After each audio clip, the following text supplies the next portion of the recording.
Hello, everybody, and today I'm on the Hedgehog Nerds channel, and today we are going to discuss the Lego movie. Yeah, 10-year anniversary, man. Oh, hello, I'm also here, so yeah, let's get Yeah. started. It's a 10-year anniversary, and I gotta say, this is easily one of my favorite movies of all time. Would you agree? Yep, this is one of my favorites and one of the most influential movies, animated movies or otherwise I've ever seen. I'm gonna save that for the ending, but yeah, I agree with that. Yeah. So this came out in 2014, and it stars literally a bunch of celebrities like Chris Pratt, Elizabeth Banks, Will Arnett, Liam Neeson, and a bunch of others. And I should I like go over the plot? Is that how you do it? Yeah, sure, why not? It like opens with Vitruvius, played by Morgan Freeman, who is under attack by President Business, played by Will Ferrell, and they're looking for this thing called the Kraggle, and we don't know where it really is at first until we learn later.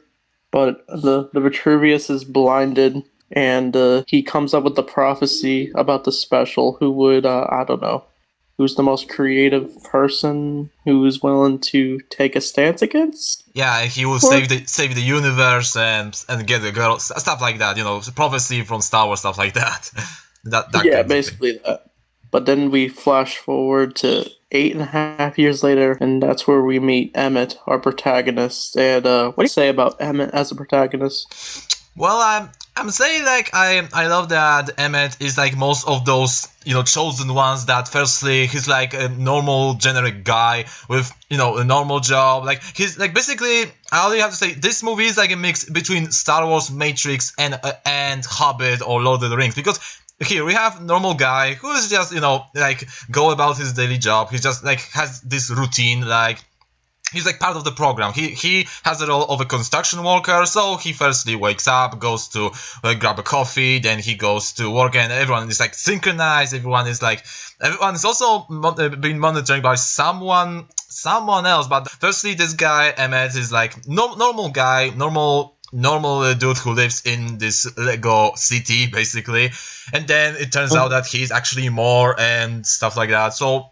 yeah, I actually love that setup, that it's like a combination of a protagonist from Matrix and Lord of the Rings, but more reference for Lord of the Rings later. So yeah, I like that introduction overall, honestly. I think this movie kind of makes fun of the daily average life and how we're kind of, I wouldn't say enslaved to it, like we're kind of indulged to it, like we wake up, we do our daily routine, and then we go to work, and then it's just repeated. It's basically kind of like that. Yeah. Wouldn't you agree? Yeah, I agree. And especially that we follow, that we in normal life we follow certain paths, certain instructions, if you will. So yeah, it is kind of meta commentary on society, especially that was in 2014, and it wasn't anything.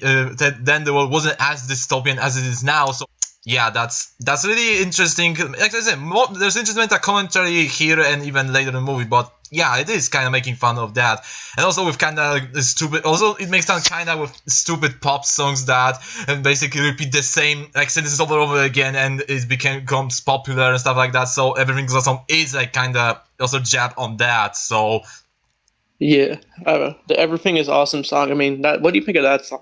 Did you think it was catchy when you heard it? oh yeah, and dude, and honestly, this song is already freaking iconic.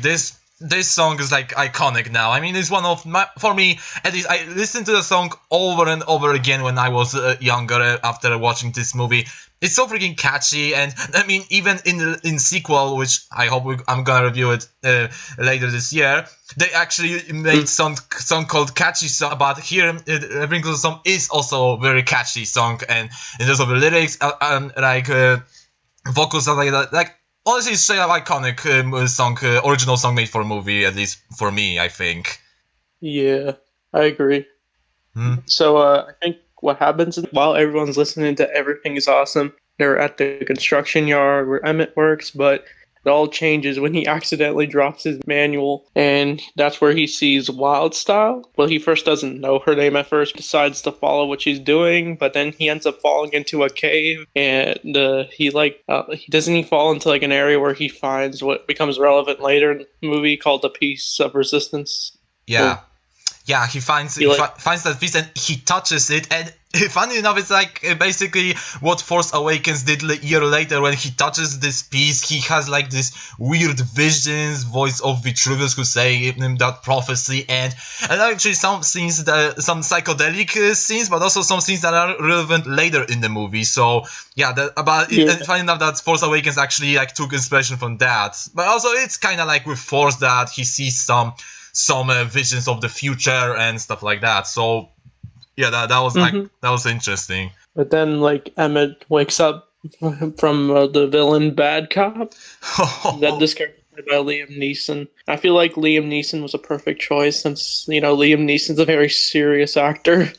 I feel like the best part of Bad Cop is like he has one side that's mean, then his other side is like he's this nice guy who's talks in a very high pitched voice. Yeah, that's hilarious, especially that we like, for example, like with Bad Cop is like his normal Liam Neeson's voice, that's serious, but with Good Cop, he's like this cheerful, happy, and it's so uncanny to hear Liam Neeson with that voice. And I mean, I love that they, but because this is a trope from cop movies that we have a good cop who is like nice guy, and then we have bad cop who is like very hard in terms of investigation. So like here they're combined into one character, and he's like two personalities. Like I think that was genius idea to make it as a one character. And cast Liam Neeson. Honestly, that entire character was the perfect idea. And shame that in Lego Movie 2 he didn't have none of the dialogue, because in this movie he's freaking awesome and hilarious at the same time. Yeah, I was disappointed when Bad Cop didn't really talk in Lego Movie 2 and Yeah. didn't have much of a role. Yeah, same here, only But background like, character. So that was disappointing, because in the first movie, like Liam Neeson gave it all, and this character is just freaking amazing. Like amazing idea overall, I think. But as this is going on, Emmett's told that he's special, and President Business is gonna end the world, and Emmett's just oblivious to it or Yeah. something. Yeah. And, actually, I love that moment when he lists the things that Octan, the company who is owned by President Business, has installed, and everything in terms of history books, the surveillance system, even voting machines. And he has this moment. Wait a minute, and like he realized that Octan controls it all, and it's like it was so hilarious that he actually starts to like wakes up from the simulation. But then I have to say that moment after when Bad Cop shows him this footage that everyone who Emmett knows either doesn't know him or just think of him as a lesser guy, or that he's the like loser. And man, that was so sad, because Emmett is such a cool guy, such a nice guy to everyone, and they just treat him as a garbage, as nothing, and that was it was just sad to see for Emmett especially. Yes, as this is going on, Emmett's rescued by Wildstyle. That's where Yeah, I yeah, feel like and we another get the parallel to scene. Matrix, that we have badass female character in black rescuing the main character, and then waking him up to this larger world that he's a part of. And Like that was another reference to Matrix. I love how this movie is like a combination between Lord of the Rings and Matrix in terms of the story. Like this is was my first contact in that type of story, and that was the part when I didn't even know what Matrix was until I many years later I actually watched Matrix for the first time. Like I'm gonna mention it again, but this movie opened my mind to such a lot of tropes in cinema, in action movies. Then that's why I hold this movie in very high regard, I have to say. But like, as this is going on, this cool motorcycle scene after Wild Style beautifully makes like this motorcycle. You like that chase scene? Yeah, the scene is like a very creative, very impressive. I love that moment when Emmett shouts, "I wanna go home," and then the home that one truck was transported just crashes on the street, and he says, "This is not what I meant." Like that's straight up again iconic moment and hilarious visual gag as well, and that he accidentally he isn't experienced, but he accidentally disposes of robot policeman. Like that was so creative, intense, and it was so hilarious at the same time. Like that was so awesome to see. As this is going on, they Wild Style managed to open this wormhole that leads to them going to another dimension where they escape from Bad Cop, who gets so mad he kicks a chair and then it hits a vehicle or something. Yeah, it's meant to be fun. Yeah, that was. I think that is a kind of jab on the trope that bad cop or that angry investigator just kicks everything around him to make his point, and that moment when he throws the chair that far away that it hits that one police robot who just was running away because bad cop is angry, and that was so freaking hilarious to see, man. Yeah, but then our 2-0 then goes to what looks like a cowboy world. It's called the Wild West. Yeah, and then we have this moment that Wild explains after, of course, being mad at Emmett that he's not experienced, he's not a specialist, stuff like that. She explains that. That's what. Yeah, and she explains how entire this world operates, but it's only from her perspective. And trust me, at the end of the movie, it was revealed even bigger what this world even is. But now we know that this entire universe basically is formed with all of those realms, Lego realms from different Lego IPs. Like I remember watching for the first time and quick flashes of some Lego worlds. One of them is Bionicle, and that was so nice that so many forgotten or not as common themes are also have a cameo in this quick montage of it. And it was explained that President Business separated this entire landscape from them. He created basically a regime that he keeps everyone in their world and backup, and his robot police army is monitoring everything. It's basically Agent Smith in the Matrix when they keep all watch on rebels and those people who want to mess with everything according to President Business. So yeah, that was the kind of interesting creative to showcase how this world, entire universe operates basically, because it's kind of micro universe of these Lego worlds. And we have in someone we have map to showcase how each of this world fits. So that was actually creative and cool, especially that the concept of multi-universes wasn't very popular in 2014. So again, this is a big game changer, I think, in terms of how movies were made, honestly. Yeah, it was an early start to various multiverses or something. We got the Lego multiverse, and now we got the multiverse in Spider-Man or DC or whatever. Yeah. So this was pioneer of this modern trope that we have now. So it's really interesting to watch in hindsight. Mm-hmm. But once they get to the Wild West, they're in disguise as cowboys. But they're going to meet up with the Vitruvius, who's somehow at the Wild West. And that's what they do. They do meet him after going into a bar or something. Yeah. And I think the Vitruvius denies that he's the Vitruvius, but yeah. Wild Style just reveals herself, and then the Vitruvius meet me upstairs in 15 seconds. Yeah, and then he smashes himself onto the door, and then we have 5 seconds later. It's so hilarious. I mean, that was one of my favorite gags from this movie. I remember I was quoting this moment when I watched that movie for the first time. That was so hilarious to me back then. It's still hilarious to me now. This is peak comedy for me, honestly.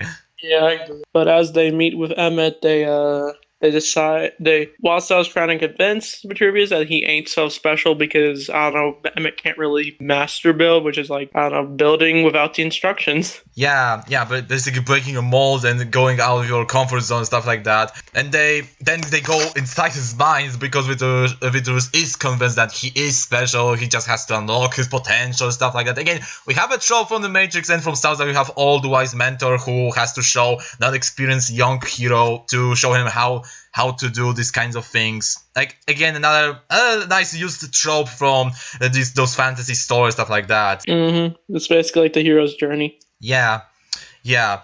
And I have to say, like, the moment when they're entering his mind and, like, this visual thing with these bricks that are, like, transparent, like, I never seen Lego officially made those translucent bricks, but honestly, they look so cool. I hope that they're gonna do one day because this Emmett's visualization of Emmett's mind, it looks so cool. And a moment when he's showcasing what he has built it one day with his double-decker couch, like that was so funny and hilarious to see. Yeah, the double decker couch is iconic. It's a bunk bed but a couch. Yep, exactly. And then they see Wildstyle and Vitos are shocked because Emmett actually showcased that he saw something that they all like believe in. Like in this universe there's someone called Man Upstairs. Like basically Man Upstairs for this Lego minifigures is like basically a god or creator of this world. And Emmett says that he saw an arm, normal human arm in this vision when he touched the piece of resistance, and now he's showcasing it. And Vitrus says that basically tells him that Man Upstairs is basically God in for them, and that they meditate for a long time to even see a glimpse of him, and Emmett saw him with a vision, so that has to mean something, right? So yeah, that's actually interesting. And then again, we're playing another to that Matrix parallels with someone above controlling everything, and basically like some religious or beliefs references to like I said, to a bigger figure who controls it all, like God or something like that. Like that's actually kind of creative how they managed to imply it to Lego minifigures and how we humans mostly do or play with them. Like that was so creative thinking, honestly, on part of creators. Yeah, the best part is like it's a little revealed later in the movie that like it's all a kid playing with his Legos, and it's like we can imagine what a Lego world would be like with the set characters we have, if you know what I'm saying. Yeah, exactly. Yeah, but our characters are interrupted by Bad Cop, who has found them, and then we get this long scene where they build like a various like this wheel thing so they can escape, and I don't know, it's just a lot of things going on. Yeah, a lot of things. And at that moment when the wheel is to shoot off, and Emmett uses his head to make to put this wheel back in place, like that was so funny and creative, and that's how they escape. Like that was so creative, and first creative thought in Emmett's mind, and that's only the beginning of what will happen later. Yeah, but as the train hits their wheel thing, I'm pretty sure Yeah, they hit the train, they land on train, but then Bad Cop finds them and he shoots Emmett and only hurts them. But it turns out later that what Bad Cop shot at Emmett was like a tracking device or tracking beacon that then will find the base basically of a resistance. But for now, just Emmett's body wouldn't, and Bad Cop like he tries to run it over, but Wildstars create a ramp, and Bad Cop with his police car, it looks like he falls down, but then he transfers his car to like this flying police car, and he shoots the bridge, and they're falling down. Everything is lost, and who comes to the rescue? Tell me, man, who comes to the rescue? The Batman. Yeah, and this was the moment when my love for Batman begins. Like, no joke, this was the first time I saw Batman in any interpretation ever, and because I found him so cool, I eventually got to Lego Batman, the video game, and then entire lore and franchise of Batman. So, like, this is the beginning of my love for Batman, and that moment is iconic, and moment when my love for Batman began. So it's so important for me. I mean, I grew up with Batman through the Lego Batman video game, so I guess seeing him in this movie, was a shock. I was like, Batman, finally. I knew he was gonna be in the movie, but like once I saw him, I was like super excited. Yeah, Oh, and it turned out that Wildstar's boyfriend is Batman. So yeah, so Emmett has a yeah. competition, and then backup is dealt with by Batman, and then they fly to the sunset literally by breaking it, and it's of course the hole is in the shape of Bat logo because it's Batman. It's obvious, right? Yes, of course. But don't they escape to like a medieval times area? But that's where they go to like Cloud Cuckoo Land, which they were meant to go to. Yeah. Yeah, they go there, and it's like entire headquarters for Resistance, where there are so many master builders. Of course, the main person or thing who runs this thing is Unikitty, and she's so adorable. Like she's so freaking adorable, and yeah, I love her too. And Alison Brie's voice, like it works for her. It just works for her, honestly. And like she's so energetic, fun.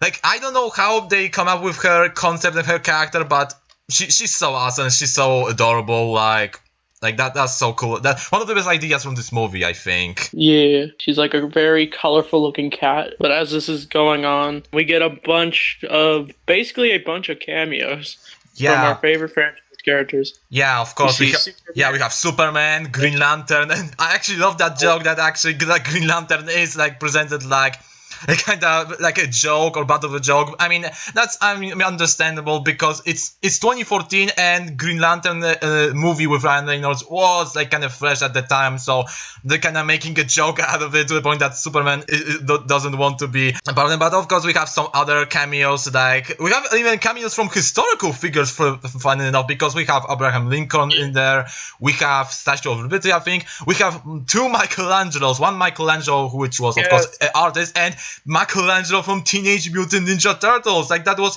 actually that was my favorite. Yeah, that was one minifigure I actually had at the time. So like that was so awesome to see that character.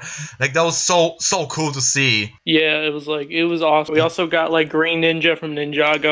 Lloyd from Ninjago. The Lloyd we're gonna get in Ninjago movie is different than this one. This one is definitely from canon Ninjago because of his look and stuff like that. So yeah. There's so many characters. I think it was also one character from The Simpsons. I think it was Milhouse. He was Milhouse from The Simpsons. Also, he was there.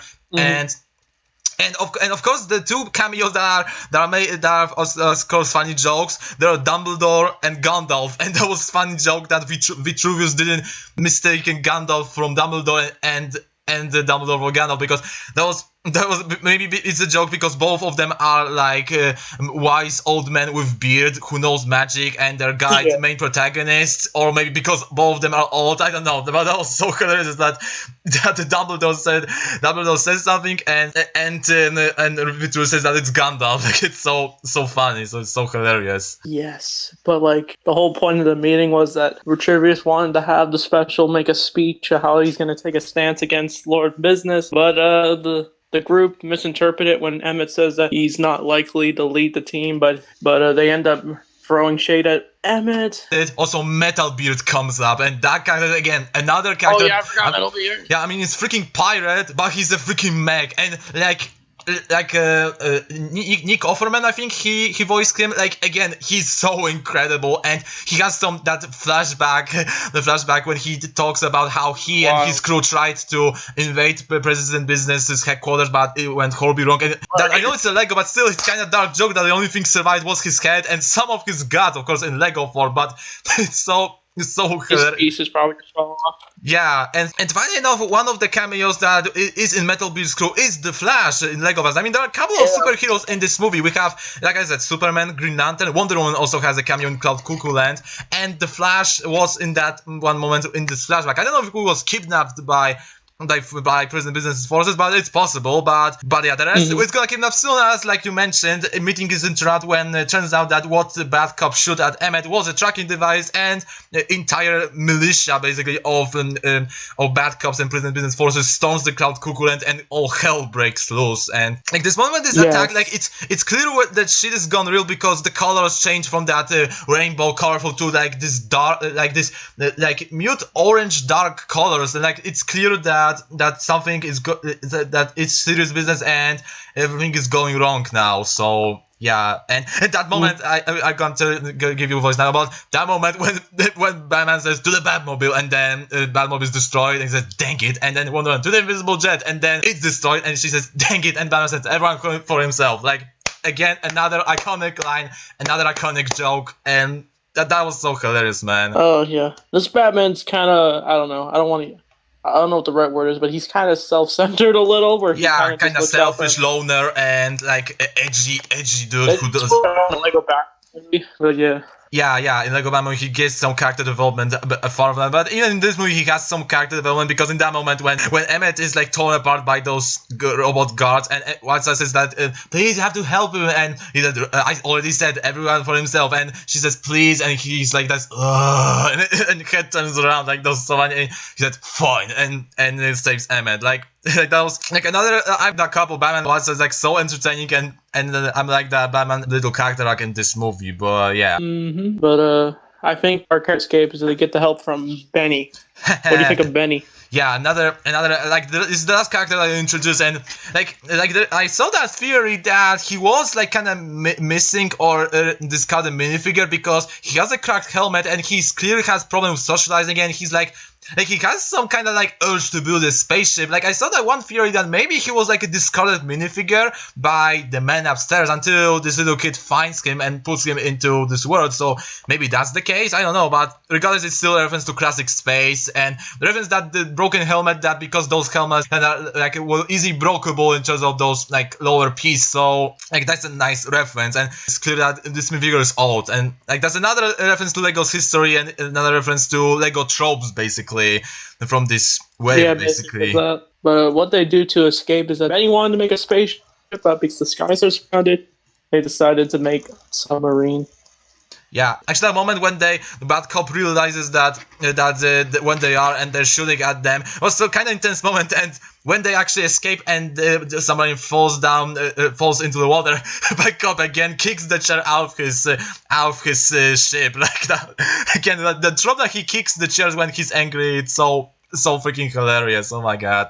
They're in the submarine very long. Yeah, but everyone is kidnapped and Coquitlam is destroyed. And I mean, I love how that movie operates on emotions because firstly we have a moment when we're laughing and then we have a moment that we are sad and really feel bad for the characters because everyone from the Resistance is kidnapped aside from the main characters and Unikitty's world is destroyed and actually hearing her cry and being sad for the first time it seems it's so sad to see and yeah, this movie knows how to play on emotions, honestly. Just be a generic animated movie, but no, they put their heart into it. Yeah, definitely do. As they're underwater, it's not very long because I'm pretty sure the submarine gets shot down and they almost nearly make it out alive. Yeah, but they use the double decker. it's not explained why the submarine was like started to sink, but maybe because it was too overbuilt and maybe like a pressure combust or something like that. But it's not explained why it was destroyed. But yeah, maybe it's like you said, I don't know. But yeah, and the funny joke is that Emmett built double-decker couch, and that the couch protected them from scanners from that micromanager's robots and every scanner and stuff like that. Like that was so hilarious how this build basically protected everyone from being found by the bad guys. Like wow.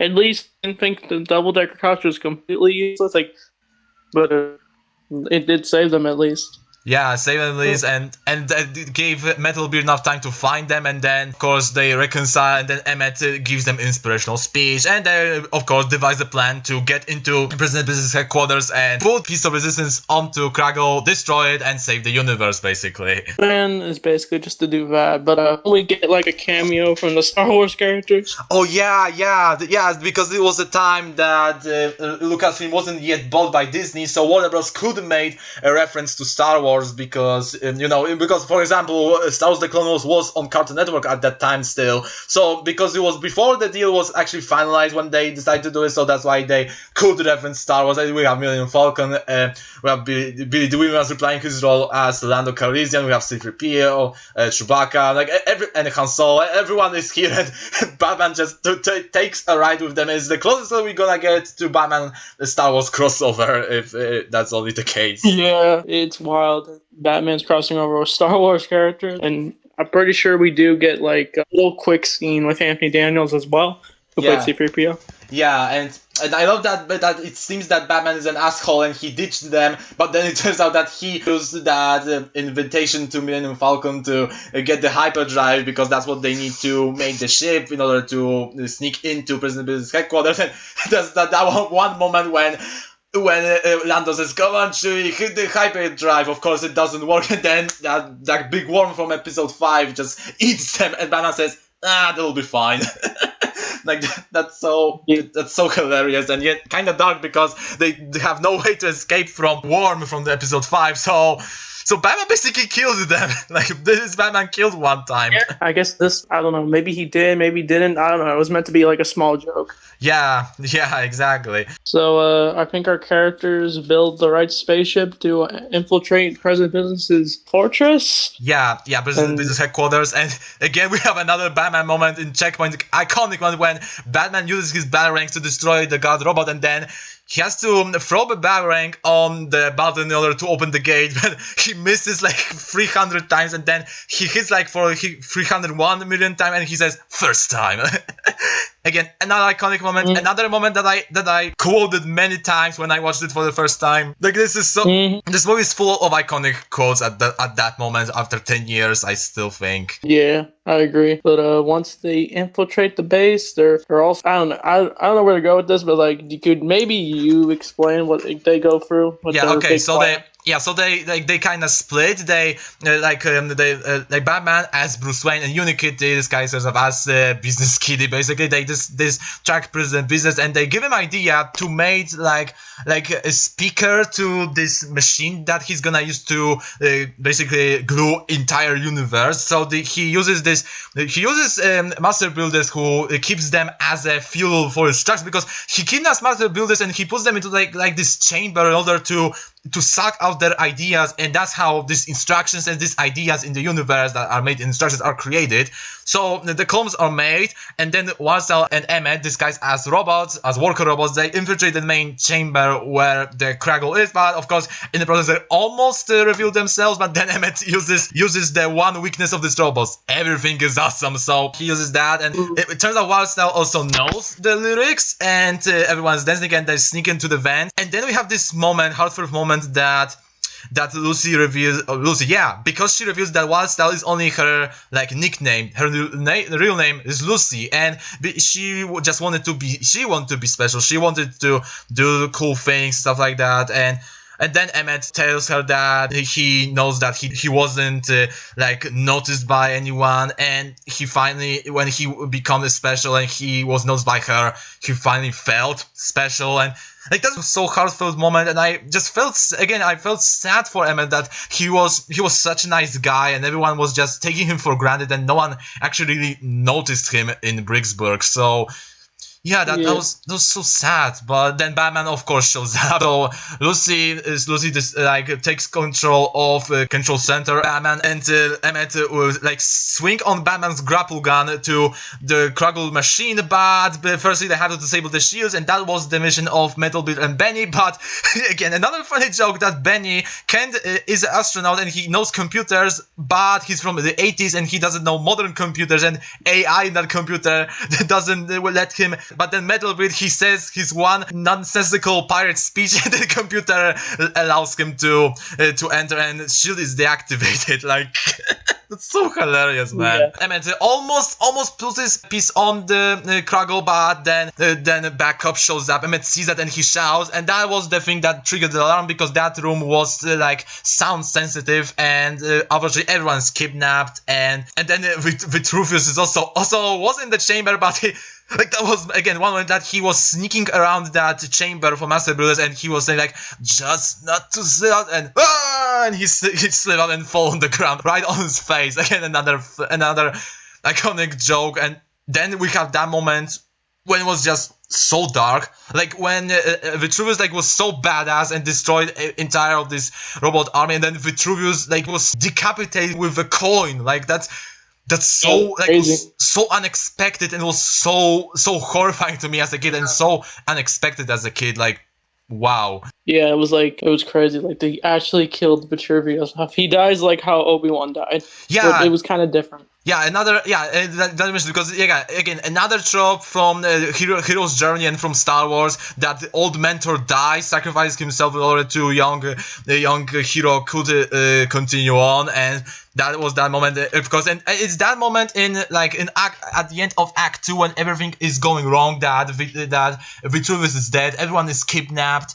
and Lord Business or President Business is about to Kraggle entire universe, and to make matters worse, he betrayed backup and he activated basically like termination program that after 100 Mississippi or like 100 seconds, I don't know what Mississippi, but so after that time everyone will be terminated by electric shock, so like everything is like going straight up in an apocalyptic direction. I think what happens next is like it looks like Emmett's about to get terminated since now the piece is gone. Yeah, but, and he's attached to a battery, and then we have again Star Wars moment, that ghost of Vitruvius gave him inspiration that yes, prophecy was fake, because yeah, again reference to the Matrix 2, that the prophecy about special about the guy who saves everyone was made up, it wasn't real, but he said that it was meant that maybe the prophecy wasn't true, but because he believed in the prophecy, he actually achieved a lot of those things that this fake prophecy talked about. So it's not too late. So that Emmett he breaks free with that barrier and he falls down to that portal on that void, and because of that, when battery is cut from that cable, program is terminated and everyone is free, but sadly it seems that Emmett is gone. And again another moment, that moment at the end of Act 2 when everything is lost and it seems that someone is gone. So yeah, I mean, remember when I was younger, that moment was so sad and scary to me. I have no idea how they're gonna fix it at the end. Yeah, I thought Emmett died at that moment, but it's revealed later that he didn't die. He's just falling through an endless portal, which will, I don't know, should we get into what he falls into, or should we go on what our characters are up to? Maybe first, maybe going chronologically at what the characters are, and like what's now or loosely broadcast to everyone that they have to stand up against President Business. So the citizens of Bricksburg and Wild West and everyone, they create for the first time, they break from the instructions from this programming, and they build something together, and they build those vehicles, and they fight back against President Business. And then Benny has a chance to build a spaceship, and then he just goes straight up berserk in terms of his happiness, and it's just spaceship for entire minute. And, he breaks through the entire those realms and disposes of President Business's minions. That's so hilarious, man. At least Benny got to achieve his dream of making a spaceship. Yeah, exactly. Then we come to what you just said, that the big twist that I had to rewatch it several times to get what that twist actually was. But yeah, let you tell where Emmett ends up after falling into that void. So it turns out Emmett falls into a world where it's actually revealed to be the real world where our lives are, and it's revealed that there's a kid named Finn. Everything that Emmett and all his friends are doing is actually all being played. It's actually revealed that there's a kid named Finn that's literally just playing with his Legos, and the story is basically his story, basically. You know what I'm saying? I don't know if that makes sense. Yeah, it makes sense. It's actually what happened. And it was so big of a twist that at the end, everything what he saw, everything, this entire world, everything, it turns out that it's all kids' imagination, is all happening in his head. And it's like, wow, that was so big of a twist at the time, I think. But of course, then then we see the real man upstairs, and that man upstairs turned out to be Will Ferrell's character, who is just called Man Upstairs. And of course, he voices President Business, because President Business is representation of his dad in Lego form, and he's a villain because he is kind of controlling in terms of how things should be built and stuff like that. So yeah, that's actually kind of I love again a meta thing here, and I actually love how they executed it, honestly. But I think once the dad basically finds out what his son is up to, he is mad at Finn because he's messing with his I guess his Lego collection in his basement, and he tells him it's not a toy, but Legos are a toy. yeah. I mean, yeah, it's kind of like a reference to adults who doesn't know how to play anymore, or is took this job way too seriously. And then we have that moment when he starts to glue everything together. It's like in presentation of Finn's imagination, it's presented that more of these drones were set in and everything, and they almost lose and stuff like that. But then we have the moment that actually is kind of showcasing that there is more to the Legos that we originally thought, because Emmett, with his sheer will, he is able to move in real world. Sure, he had to take a lot of willpower to even move for a single meter, but still, he is kind of able to move in the real world. So it could mean a couple of things. One, that it was again Finn's imagination that his father just accidentally smacked him at the floor. And then, or maybe second theory, that Emmett, because he realized that what the world actually is, he's broken out of the Matrix, he becomes the master builder, he becomes self-aware kinda, and just enough to move away from Finn's dad. There's a couple of theories what that could mean, but yeah, it's kind of fun how they showcased this idea, and they didn't explicitly say how it works. Actually, I love that, because it's not clear enough, but it gives us enough to work around how this works actually. Basically, it's like the Lego world is, I don't know, its own thing, and then I don't know, maybe the plot twist is a bit confusing. I guess the Yeah. Legos are real life, or they're part of this real life world, but they're in their own universe too.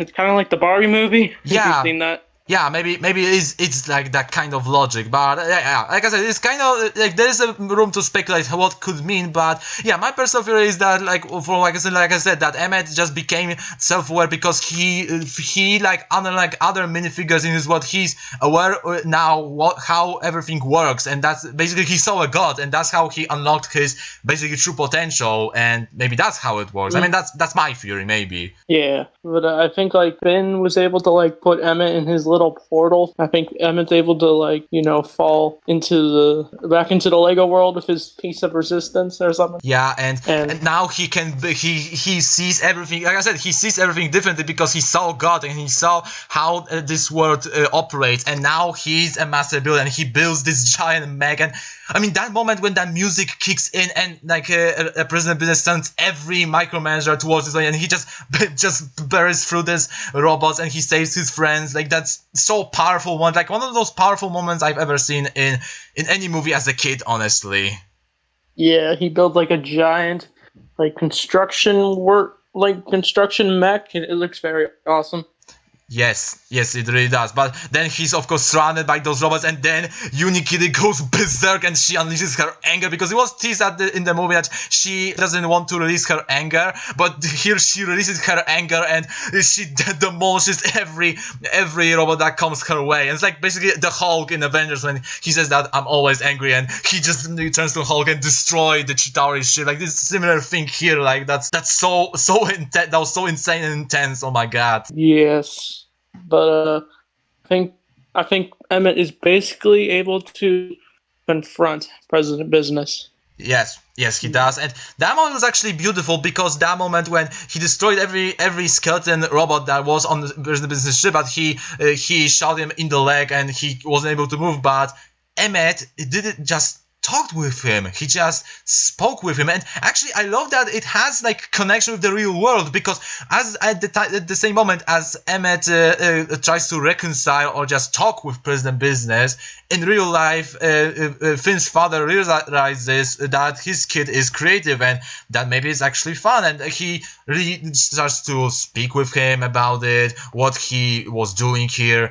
And then we have this beautiful moment at the end when Emmett says, please, you don't have to be a bad guy, and that he's the most creative, the most important thing ever, and you can change it all. And that actually, you can see on the President Business's face that it's actually got to him, and it turns out that maybe he was insecure, maybe he actually felt small and stuff like that. And then that's normal construction where he just spoke with him, and that opened his mind. And that, like I said, that representation when he cut to shots in real life and in Lego world, and at the same time as Finn's father hugs son to apologize to him, President Business hugs Emmett, and that's That's so beautiful. I'm crying every time because that moment is so beautiful. And it kind of reminds me of my relationship with my dad, honestly. So, Oh, yeah. see? It's like it's a great moment because like it shows like father and son bonding. That's how I viewed it, Yeah, definitely. and just it's them. I guess it's like the father understanding his son.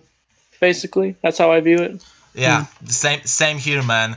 And the movie ends that President Business is putting pieces of Resident Krakow together. Everything explodes, and yeah, everyone is happy, and everyone is cured of Krakow because Finn's father unglues everything, and everyone is back together. Except you tell the ending, man. It's revealed as our characters are happy. Finn's dad reveals that he's gonna let Finn's little sister come down and play, but it's revealed that the Lego she plays with are Lego Duplo. That's what sets up the next movie. Yeah, and Emmett is, oh man, and the movie ends like, and again, similar stinger like in The Incredibles when everything is fine, then Underminer shows up, and we had to wait 18 or 15 years for Incredibles 2, and here we had to wait like I don't know, like almost half a decade. We had to wait for Lego Movie 2, but yeah, it was similar. Like I love how the job at the ending when they're instead of like making cliffhangers to the next part, like, yeah, that was so funny to see at the first time, honestly. Yes, so that's the Lego movie. So I gotta say this is easily one of my favorite movies. I give it like a 10 out of 10. It has great animation, great characters, great character bonding moments, and a bunch of cool cameos, great story, good villain, good cast, and I think that's it for me. But what do you guys say? Well, for me, I agree. I agree. This is one of the best and one of most influential movies I've ever seen. I'm gonna tell it at the end, but yeah, I agree. Animation is fantastic even to this day. Characters are fun. Voice acting is so good. Villain is very interesting and compelling. The entire like idea that it could have been like Lego commercial, but they actually that creators that made this movie, Phil Lewis, actually grew up with Lego. So they knew the feeling that playing with Lego gave to like young kids, stuff like that. So they translated this passion to this movie in terms of animation. I mean, even freaking water is made out of Lego in this movie. Everything is made it look like out of Lego. This animation is still mind blowing even to this day. And besides this movie, like I love how the story of this movie mixes, like I said already said, it mixes Matrix, Hero's Journey, like entire concept, and Lord of the Rings, like mixes together. Because again, we have normal guy who doesn't seem special, then it turns out that he's the chosen one who has to save everyone, and then we have like a journey meeting characters. The mentor has to die in one place, and like that's I love that was my first experience with Matrix concept, with Lord of the Rings concept, and with that entire hero's journey concept presented in that way. And like I said already, this movie is so important to me because this was 2014. I just only recently got back to Lego because of Ninjago. At the time when I returned to Lego and I was interested in Lego Ninjago Masters of Spinjitzu, there were only like 2 seasons, so there wasn't hard to catch up on. And then Lego Movie came out and completely revitalized my passion and my love for Lego. I mean, that was the moment where at that moment I became that kid who will spend a lot of money on Lego Batman sets. This was the movie that made I became that kid who started to be interested in Batman lore, in Batman character entirely, and now Batman is one of my most influential characters I've ever known because it's still a bigger part of me in terms of my passion and my entire life, honestly. And this movie made me this kid who later studied other movies that inspired this one. This movie holds special place in my heart just because of that, because this movie opened my mind to movies, to Batman franchise or lore, to these movies that inspired this movie like Matrix or Lord of the Rings. I owe this movie so much, and I just can't put it into words, honestly, how I feel about this movie. And after 10 long years, jeez, that was so long time ago. So yeah, I agree. 10 out of 10. One of the best movies I've ever seen. One of the most influential movies I've ever seen. And I can't thank enough anyone who made this movie. You made my childhood and you made me my love for Batman and for movies, honestly. So yeah, that's my summary of this, honestly. Yeah, I agree. This movie basically made me fall in love with my love of Lego a lot more. for sure. And should we end this review? Should I just say goodbye or something, and then you end it off? Yeah, sure, sure. Thanks for having me on. No problem, man. So anyway, guys, so subscribe to him, subscribe to Anchorman, subscribe to me, of course, subscribe to both of us, and thank you again, Anchorman, for being on my channel, for talking about this influential movie after 10 years, and hope to see you next time, man, and take care. Goodbye. Bye.